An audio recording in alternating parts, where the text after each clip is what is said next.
Friday morning. So காலையில் வழக்கம் போல் என்னோடய யோகா கிளாஸுக்கு வெளியிலலாம் போயிட்டு திருப்பி என்னோடய சென்டருக்கு கிளாஸ் எடுக்க வந்தாச்சு. வர வழியில் இந்த மல்லிகைப்பூ செடி பார்த்தேன். நல்ல வாசனை. மல்லிகைப்பூ நல்லா நிறைய மொட்டும் வச்சுருந்துச்சு. நிறைய பெரிய பெரிய பூவெல்லாம் வந்து கீழே விழுந்தும் கிடந்துச்சு. ஸோ யோகா கிளாஸை முடிச்சுட்டு வீட்டுக்கு வந்தாச்சு.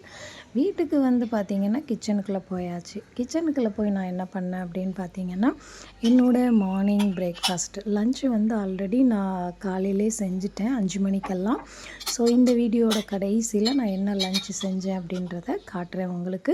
இப்போ வந்து என்னோடய மார்னிங் பிரேக்ஃபாஸ்ட்டை வந்து நான் எப்படி ரெடி பண்ணுறேன் அப்படின்றத மட்டும் பாருங்கள், சரியா? அதுக்கு ஒரு குட்டி மிக்ஸி எடுத்து வச்சுட்டு அதுக்கப்புறம் நம்மளோட ட்ரை ஃப்ரூட்ஸ் எல்லாம் அதில் போடணும். இப்போ இந்த வீடியோ வந்து உங்களுக்கு ரியல் சவுண்ட்லேயே நான் கொடுக்குறேன் பாருங்கள்.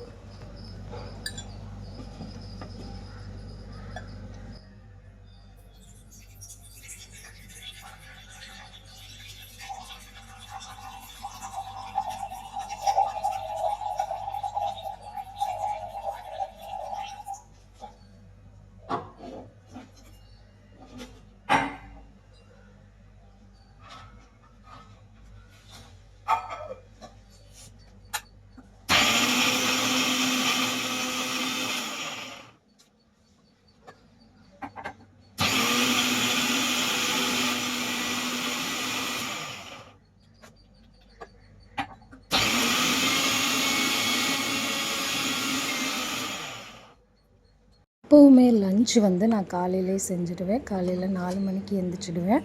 ஸோ 5க்குள்ளே நான் 1 ஹவருக்குள்ளே லன்ச் செஞ்சுடுவேன். ஒயிட் ரைஸு, அப்புறம் பருப்பு, அப்புறம் வந்து புடலங்காய் கூட்டு பொரியல் மாதிரி தேங்காய் போட்டு பண்ணியிருந்தேன். இதுதான் என்னோடய லன்ச்சு. அதுக்கப்புறமா என்னோடய பிரேக்ஃபாஸ்ட்டு ஸ்மூத்தி எடுத்துகிட்டு பொறுமையாக உட்காந்து ஆறாமற ரசித்து குடித்து முடித்தாச்சு. ஸோ டெய்லி இதுதான் மோஸ்ட்லி என்னோடய பிரேக்ஃபாஸ்ட்டாக இருக்கும். ஸோ இந்த பிரேக்ஃபாஸ்ட்டை நீங்களுமே ட்ரை பண்ணுங்கள். இது வந்து என்னோடய மார்னிங் ரொட்டீன் விலாக். பாய்.